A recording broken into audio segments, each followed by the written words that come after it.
Welcome to MegaBucks Radio. Conversations with successful entrepreneurs, sharing their tips and strategies for success. Real-world ideas that can put MegaBucks in your bank account. Here's your host, Nina Hershberger.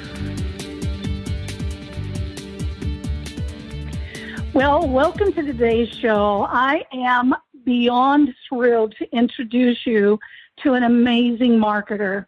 My show is MegaBucks Marketing Radio, but this guy stands head and shoulders above a lot of people.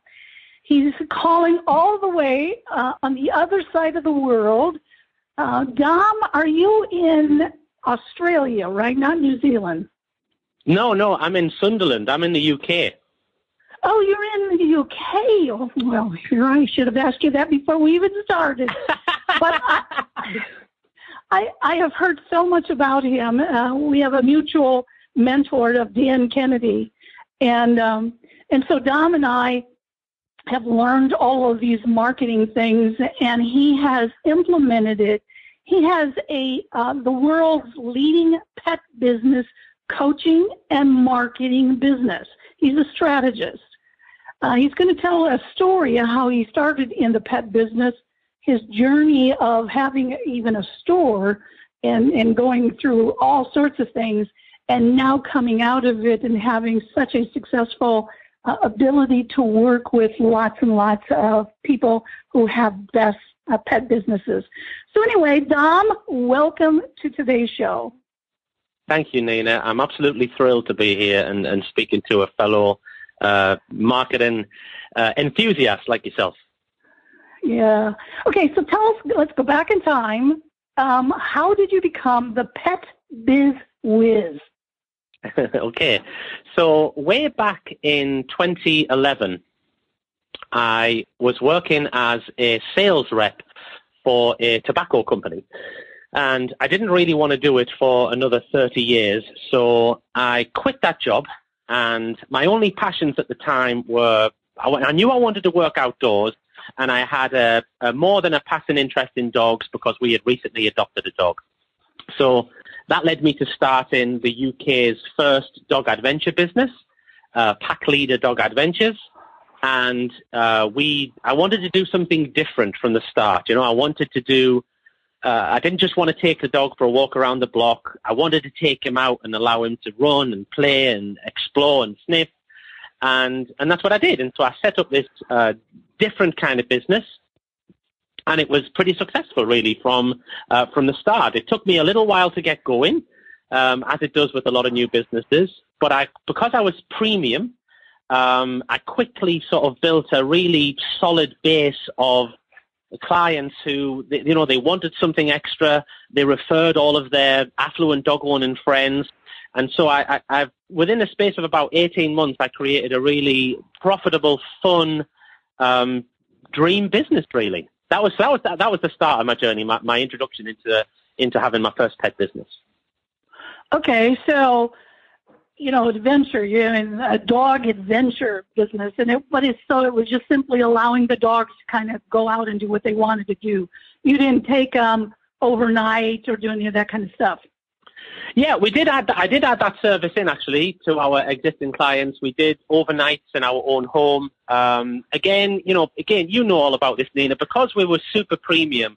When you have a premium business, you don't need to have hundreds and hundreds of clients to bring you like a really good living. You can give them the best service, and you can really enjoy your business whilst making money. So yeah, we did add on other things. I started to do talks and seminars as well. And then I kind of when my business was expanding, I took on some staff members, and I kind of wanted to take it the next step further. And this was where I had a real reality check, because I started an online store, an online dog adventure store, where we would sell treats and harnesses and clothes and all this kind of thing. And the reason why it was such a big reality check for me was because it was a complete and total load of disaster. The online store didn't work very well at all. The things that I had done in my bricks and mortar business didn't transfer very well to online. And that was what led me to really rethinking, okay, whatever I do next, I really need to learn how to market this business properly. And so this led me to learning about email marketing, direct response, and ultimately to the feet of, Dan Kennedy, who you mentioned previously. So that was like the real, even though that was the worst thing that ever happened to me in my business journey so far, it was also the best because it kind of taught me that, you need to up your game here when it comes to marketing. Okay, I want to go back in time because you really started off talking you were a premium. Give me your definition of premium and why did you start out? Most people will think to themselves, okay, I just quit my job. I don't have any income coming in. I got a new dog. Okay, therefore I'm going to become a little dog walker, but I don't want to be just a dog walker. I want to have, and then I'm going to charge, lower prices because I need clients. That would be a very typical mental gymnastics. You didn't do that, so tell me why and how. Okay, this is an interesting story. But like I said, I used to work for a tobacco company. So I used to be a sales rep in my local area, going around all of the different shops, putting cigarettes in, to hit my targets and stuff like that. And we had a number of different brands that we used to sell, and some were very, very expensive, some were very, very cheap. And at the time, there was lots of tax increases happening in the UK. There was a big smuggling problem with counterfeit cigarettes. And so there was this kind of race to the bottom of the market. And we would bring out a cheap brand and our competitors would bring out a cheap brand. And I kind of, obviously less profitable brands all the time. But at the same time as that, there was a couple of brands that were premium that were still selling really, really well. Brands like Marlboro. Really well-known that type brand. And so I kind of, without knowing really what premium pricing was at the time, I took those lessons from my old business and I always knew, from my old job, and I always knew that whatever business I was going to go into, I would always want to be at the top end of the market, because ultimately when it came to the cigarettes, it wasn't much different stuff in the cheap cigarettes as it was in the expensive ones. It was all in the packaging. It was all in the marketing, So that was a really powerful lesson that I took from my old job that I implemented in the dog walking business, and straight away I just thought, no, I'm going to offer something different. I'm going to offer something better. I'm going to offer something more exclusive with more bells and whistles, and I'm going to charge top dollar for it. And yeah, thankfully it paid off. So did you go and, how did you do your market research to even find out what people were charging? Just looking around, really, Well, that's not true. I looked around at what people were charging locally, and I looked around at what people were charging elsewhere in the country, and I also looked across the pond to what people were doing in the States as well. Over there was a lot of dog running going on. People were doing dog running with the dog, so I kind of included that in one of my services as well. But yeah, it was, with hindsight, it was the right move, and this is something that I advise my clients on doing all of the time, is to go in high, be different, position yourself as an expert. And, the business tends to grow a little bit slower than it would if you went in just charging the same as everybody else or at rock bottom. But ultimately, it grows a lot more profitably. And yeah, well, it's just a better business for so many reasons, isn't it? But yeah, that's why I looked around and saw what everybody was charging, but I still then even thought, you know what, I think I can offer something better. And I'm going to charge, ultimately, it was twice as much as what everybody else was charging at the time. Well, did you have to swallow really hard to say, I'm going to charge, twice as much, or was it a natural because of your tobacco sales? I think, yeah, I definitely had a bit of a confidence with the sales. When you're a professional salesman, you get used to a lot of no's. So yeah, I had built up quite a thick skin, but I'd also put a lot of work into how I packaged it up. Just packaged so everybody else was calling themselves dog walkers, but I was offering dog adventures. And I changed the times. Everybody else was doing like an hour, so I did an hour and a half, and I kind of changed it so the whole offering was like a little bit different, or very different to what everybody else was doing. And once I started to put some paper and ink marketing out there and get the word spread, I found the premium clients that I was looking for. I'm just hearing you a little bits and stuff. It sounded like you actually put together different packages too. It wasn't here's what I offer, pick it. You made some sort of thing. So that's a very smart marketing kind of thing. Am I picking up on that right? You really are, yeah. And like I said, with hindsight now, knowing everything that I learned 5 years into the job, I don't know if I did it kind of intuitively or just because of my experience with working in sales with a tobacco company. But yeah, I packaged it up differently. I presented it differently, and then ultimately it was received differently. And I did a lot of things right, kind of by mistake, I suppose, or not really knowing what I was doing. I should have started this whole thing out. Don might be in the pet business. He's in the coaching business as well, but it doesn't matter who's listening to the show. I don't care if you're an auto repair guy. I don't care if you're a dentist. I don't care what business you're in. The things he's talking about applies to any business. Now, I've just started sketching on a piece of paper here. One thing that you talked about is you named it differently. So there was no apples to apples comparison. You were not a dog walker. You were an adventure, so it was totally. You couldn't go on Google and say, okay, how much is a dog walker? Wow, Dom's going to charge me $20. No, so you named it. You had to call. You called things. You created different offers, different packages. You said. Mm-hmm. You also talked about packaging it, making the package. So, are you talking even the visual somethings, your marketing materials? Yes, so very much so, yeah. So the actual visuals of the aesthetics were different. So I tried to make it more adventurous looking, I suppose, and tried to make it sound exciting, something that the dog would enjoy and the owner would appreciate. But I also packaged it up, presented it differently with regards to the marketing, because I used a lot of paper and ink, leaflets, postcards, newsletters.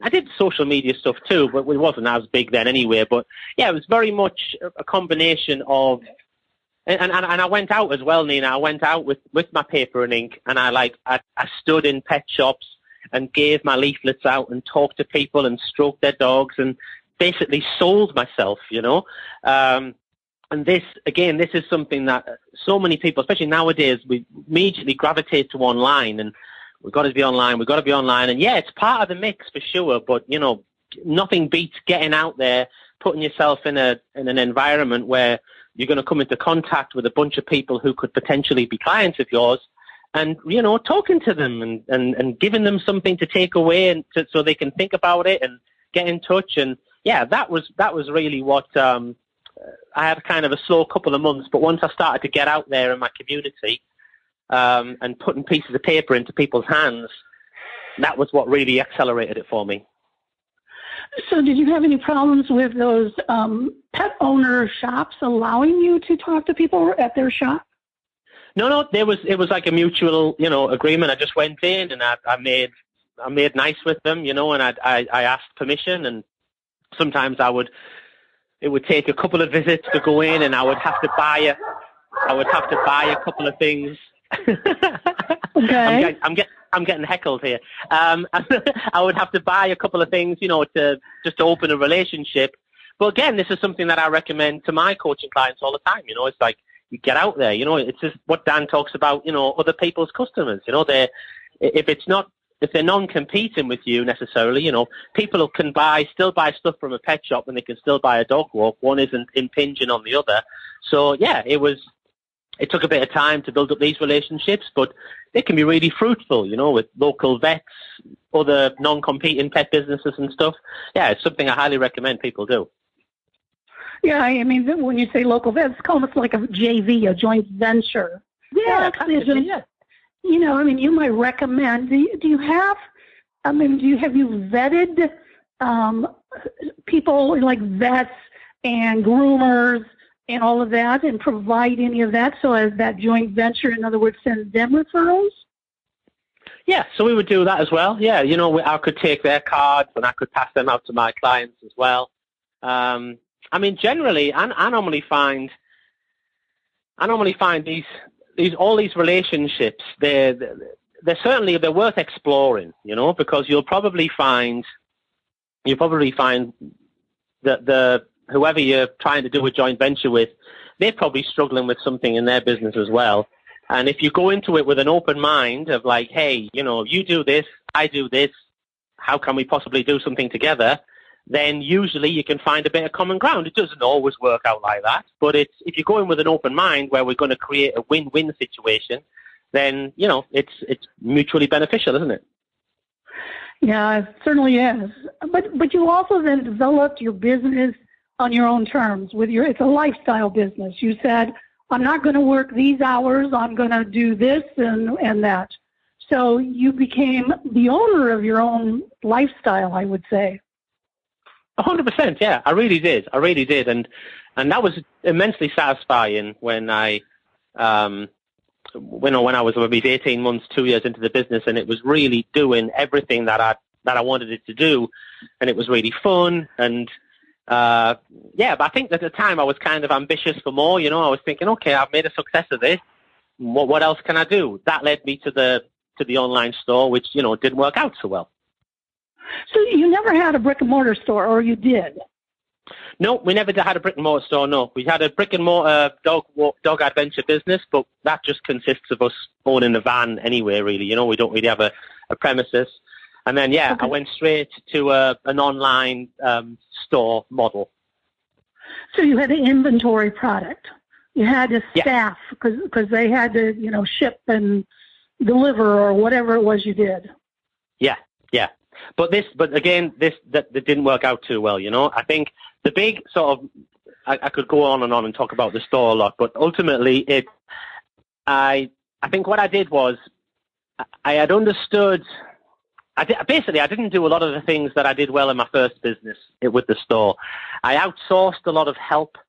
I invested a ton of money in website designers and Google pay-per-click experts and social media experts and SEO experts, and I kind of abdicated the responsibility of the marketing of the store to them, thinking that they would know what they were talking about, and then kind of 2 years down the line and however many tens of thousands of pounds that I'd wasted got me the realization, like, look, this is not working. And not only that, Nina, this was a difficult thing for me I didn't really enjoy that business either, so I didn't really enjoy getting stock, packaging it up, sending it out, people complaining about, this doesn't fit my dog, and then getting it back again. So that wasn't a fault. That wasn't really a fault of the business. It was a fault of me not thinking, that I would enjoy that type of thing, and I really didn't. So not only was it kind of expensive mistake, it really taught me about, okay, what do you like about running a business? What do you enjoy doing? What are your strengths? What are your skills? What do you hate? Which is why makes you such a great coach now, because you have been through some of that kind of thing. So you thought, well, I made this pretty successful. I'm going to open an online store. No, that didn't work out. So you closed that down. But you probably still had this feeling of, okay, but I want to know what's next. How can I grow more? Is that when the coaching came in, or had you started coaching by that time? No, I hadn't started coaching then. What happened then was I went on a real marketing journey, really, of, like I said, learning about direct response, about email marketing, about writing copy, about premium pricing and ascension and lead generation and all these things. And I plugged all of that into my dog adventure and then my training business. So I wrote my first book, which positioned me as an expert, and I created an online dog training academy. And that was at the time then when I started to get people saying to me, like, oh, how have you done that? How have you done this with your business? How have you done that? And which then kind of naturally led me onto teaching other people about all of the really great direct response marketing things that I've learned. What was your introduction into direct response? How did somebody tell you about Dan, or somebody tell you about direct? How did that happen? So it kind of happened, I think it started just with me listening to podcasts and buying a couple of books and reading a couple of blogs, and then sort of stumbled across a coach who helped me to create a online dog training program, and then led me to somebody else who helped me to write a book, and then, somebody helped me about emails, and there was a guy called John McCulloch who I plugged into Big Style, joined his mastermind, and John was a disciple of Dan's, and that was what kind of led me directly to Dan, and Dan's World, and then everybody in it, and and so that was it was kind of piecemeal how it happened, but as soon as I was introduced to it, I kind of, it's like seeing in Technicolor, isn't it, for the first time, you sort of see, oh my God, I've got so much to learn and I've got so much to do, but I can really see the possibilities here, of what was missing with the store, where I was just like flying blind and not really doing anything right. That's when, and then you got to get good at writing copy. You got to get good at, selling in print and, crafting offers and all this kind of thing. And, so that was a really sort of fun part of the journey. Still is, I suppose. But, that's kind of, and then there's nothing better once you've done that in your own business. There's nothing better than helping somebody else do that in their business as well, isn't it? Who's struggling and, ambitious, and they want to get on and they don't know what they're doing either. Yeah, and there's so many lessons in that. I mean, everything you've been saying. I met Dan in 1994. I was privileged to have one of the earlier ones to have met him. And at the time, I bought his magnetic marketing that many of us have. And in there, he had coupons. And the coupons were, if you write something, if you create something, we'll review it. We'll do, I don't know, 2 or 3 of them, whatever it was. Well, it wasn't Dan that did it. It was a guy by the name of Rodney Tolson. Was a partner with Dan, and so I was on the phone call with Rodney, and I said, so what do you think? I think it was, I don't know if it was a postcard I had done. I don't remember what it was for. And he said, well, I'm not sure. He said, but what I can tell you, if you don't do anything, nothing will work. You got to put it out there, and then you got to test and analyze the results. So, I mean, that's absolutely true. Yeah. Totally, yeah. So, Dom, I know that you've got 5 keys to a premium. You told me it was a premium pet business, but I'm going to expand it. 5 keys to a premium any kind of business. Tell me what those 5 keys are. Okay, so they are, number 1 is, unsurprisingly, be premium.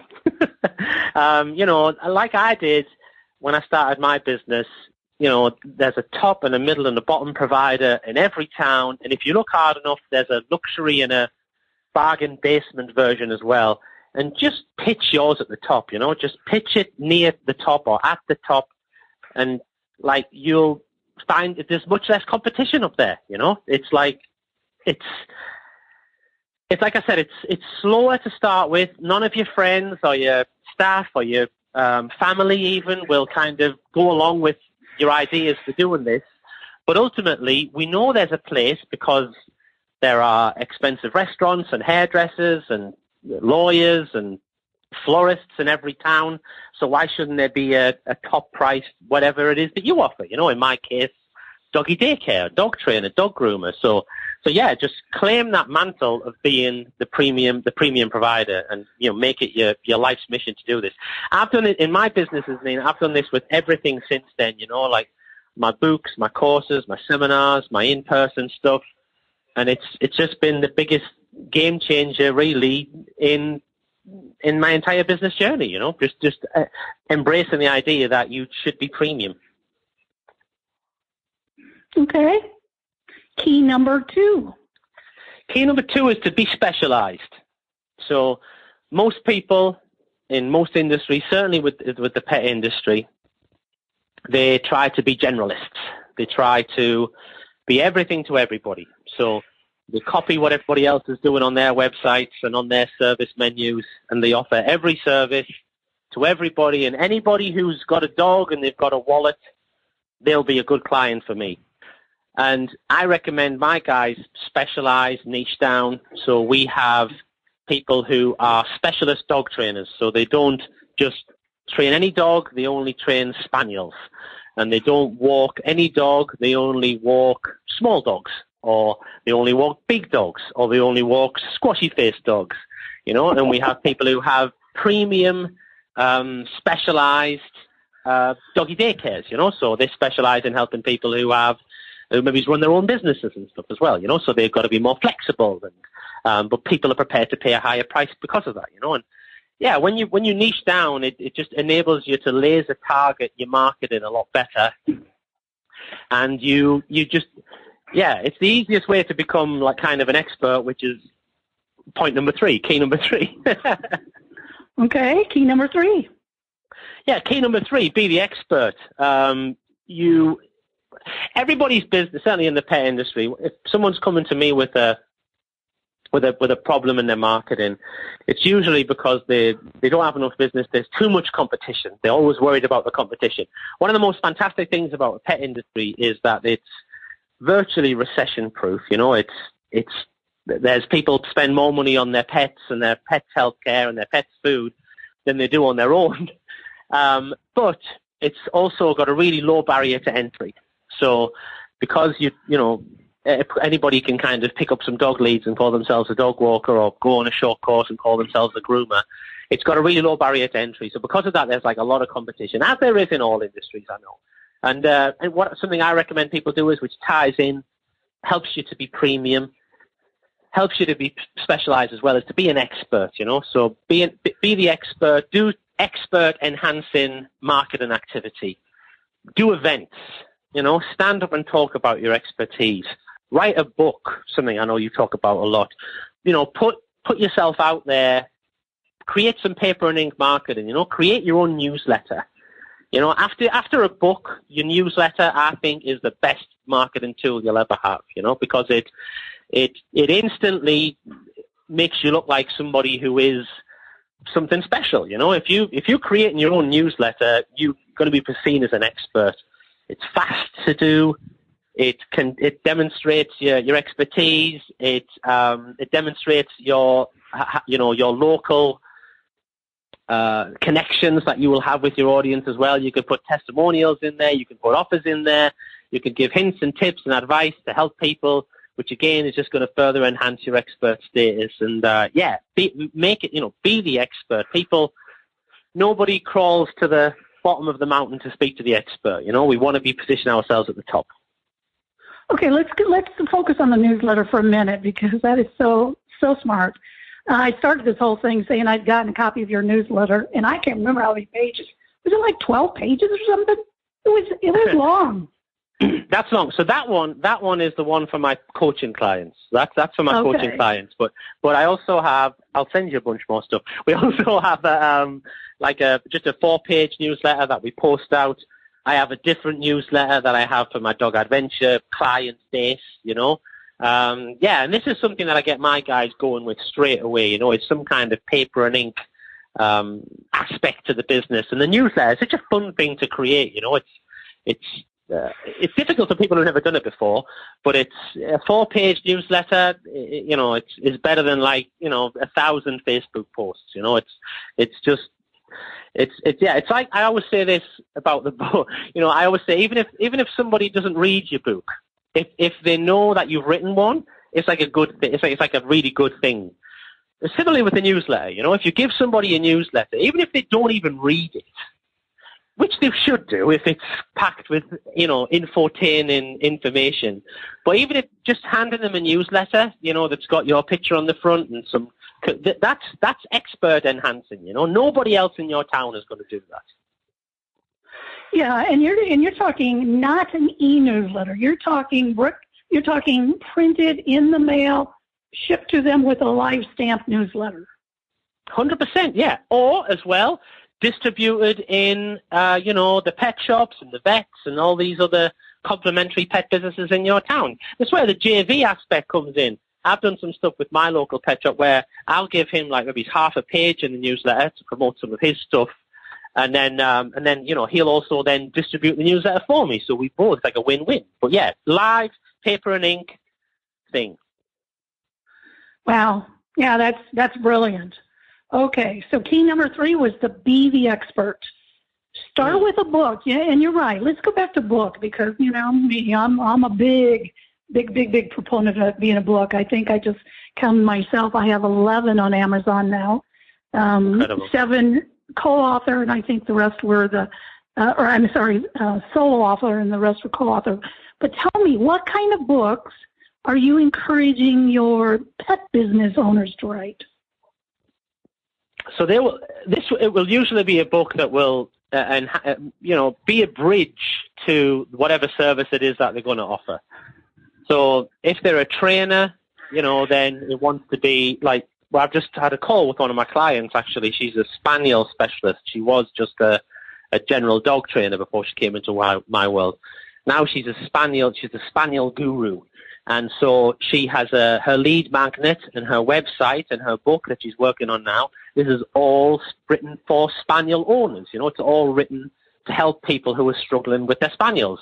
And spaniel owners have, you know, all dog owners have similar problems, but spaniel owners have some specific problems that bulldog owners won't have, you know. So she's going to be speaking to that one ideal client of hers about, you know, the 5 big problems that you might have, or the 3 ways to socialize your spaniel puppy, or something like that. Something that's going to be a real bridge to enable people to find out more about what she does, take them through that know, like, trust process, position her as an expert, and then hopefully lead them on to saying, well, you know, I've read this book, it was awesome. How can I work with this girl now? Very smart. One thing you don't know is I am really, really big in using pets in any kind of marketing. And in 2010, 12 years ago, I hired a humor writer. I have a schnauzer. And so my schnauzer's name is Max. And this humor writer has been writing Max's blog every single month for 12 years. So one day I said to him, the writer's name is Danny, I said, you know, Danny, you've written a lot of these. I license the content to any marketer, you know, that wants to. We add them in newsletters. It becomes their most favorite part of the newsletter. They can hardly wait to get to the newsletters to be able to read the dog blog. It's not a cat, it's the dog blog. So anyway, I said to Danny one day, I said, you know, Danny, do me a favor. Pick out 52 of the favorite articles you wrote, and I'm going to put Max's book up on Amazon. So he did, and I did. And the book, if you go under my name, you'll see it. But the book is titled, I'm trying to reach over here, I think it's The Tales of a Dog Named Bax, I think is what I called it, something like that. Anyway, and so when you go to events, so we live in a community, and one time they had a big event, and Max's book had just come out, and so I took Max to that event with his book, and he had a book signing at the event. It was a lot of fun. Fantastic. Yeah. I've got it now. I've got it up on my screen. It looks beautiful. He's a real beauty. Yeah. No.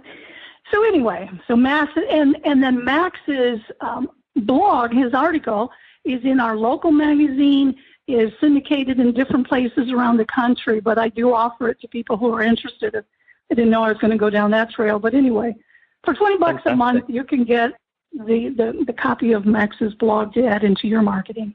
Anyway, so let's go to key number 4. Okay, key number 4, similar to tied in with key number 5, actually. Key number 4 is to be polarizing.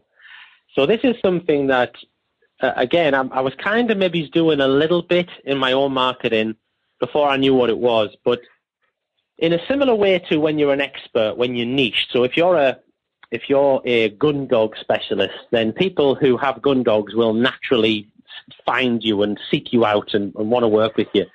When you're polarizing with your marketing and you have opinions and you have a spine and you communicate with people about things that you are passionate about and things that you don't like, things that you love, general topics, whatever's hot in your industry, this acts like a magnet for people who have similar opinions to you, who share your values. And similarly, it pushes away people who don't resonate, who your message doesn't resonate with. So when I started to talk about in my dog training books, when I started to talk about what I was passionate about and what I believed in when it comes to training a dog, I managed to pull towards me a bunch of people who felt the same way. And similarly, I pushed a lot of people away who my message didn't resonate with them. And so being polarizing in your marketing is not easy to do at the start. Some people find it way easier than others, but some people find it really difficult. They think you have to be professional, they think you have to be like boring and, carry the corporate line and all this kind of thing. But I've found by putting your personality into your marketing, by sharing your story, sharing stories ongoing with your audience, you really do kind of build a tribe, don't you, around you of people who are loyal, who your message resonates with them. And these are the best people to work with. You're going to transform your business because it's not going to feel like work a lot of the time. You're going to be happy to work with these people. It's not easy, but it is necessary. Yeah. Yeah, no, makes perfect sense. And so, number 5? Number 5 is be inaccessible. So I talk about trying to kind of throw a cloak of exclusivity around your business so that dog owners are like begging to use you. And the way to do that, a lot of pet business owners, they make themselves too accessible. So they have on their website, it might say, call me, Facebook me, WhatsApp me, Snapchat me, all these different ways that you can get in contact with me all the time. And I understand when you're starting off your business, you do want to make it easy for people to get in touch. However, you don't want to make it too easy, because if you're putting the message out there that you are Mr. Accessible, it's just not a great way to kind of position your business, So you want to make yourself a bit more inaccessible. Maybe put some steps in the way of people getting in touch with you, making them fill in an application form, making them jump through a couple of hoops. And that way you get better people because they are going to be more keen on your service. It also enables you to slow down the process of bringing people into your world, so that when someone gets in touch with you and then they fill in an application form, well, you might book a call with them for 4 or 5 days' time. But in that time, you can get some marketing materials out in the post to them, like your copy of your book or your newsletter or whatever. And this is going to position you as an expert, so by the time you do get on the phone with them, they're going to know exactly who you are, what you're all about, your values, why you're such an expert, why they should be using your service. And so it makes price much less of an obstacle when you do get on the phone with them. So, again, not an easy thing for a lot of people to do, especially newer businesses who are, quite understandably, maybe it's a bit more desperate to get new clients on board. But yeah, any kind of business really should be thinking about how can I slow down this flow of clients coming in a little bit so that I get better people who are more aligned with exactly what I'm doing, who are going to be a better fit for me. That's my top 5 keys. So in other words, eat peanut butter and crackers for a while so that you can, get through those lean early years. Yeah, Dom, it happens faster, doesn't it? It can happen quite fast still, but yeah. I am looking at the clock, and we are out of time. I knew it would be. I knew it would be fabulous. I mean, all of the little notes that I've even personally taken, and hopefully those listening have been writing as fast as they can. Oftentimes at the end of a show, one of my guests will have something free that they're going to give to the listeners. So I always ask if there's something, Dom, that you want to give to those who are listening. Absolutely. We've put together a little bundle of things, really. So if you go to petbusinessmarketing.com/free book, you can get a copy of my Ultimate Pet Business Plan. That's the audio version of that. And also we've bundled together a bunch of different resources, a premium pricing masterclass, a number of other different things as well we bundle together, all tie in with what I talked about on the call today, the 5 keys, really. Some of them are audio bonuses, some of them are video bonuses. There's a webinar in there as well. Yeah, a little sort of pet business booster bundle, really, free for your guys. Wow, that's very generous. I'm going to certainly go there. You can always, this didn't come with Dan, it actually came with W. Clement Stone. Small hinges move big doors. Remember that absolutely, quote? Absolutely, and yeah. So even though I've been doing this for a long time, I've been writing myself. So, Dom, thank you so much for being on today's show. And thank you for that generous offer of the free book and all of those other resources. No problem. Thanks so much for being so generous. I appreciate it. Yeah. Until next time, this is Nina Hershberger. And go out and change things in your business today. Thank you for listening to MegaBucks Radio with Nina Hershberger. To learn more about the resources mentioned on today's show or to listen to past episodes, visit megabucksradio.com.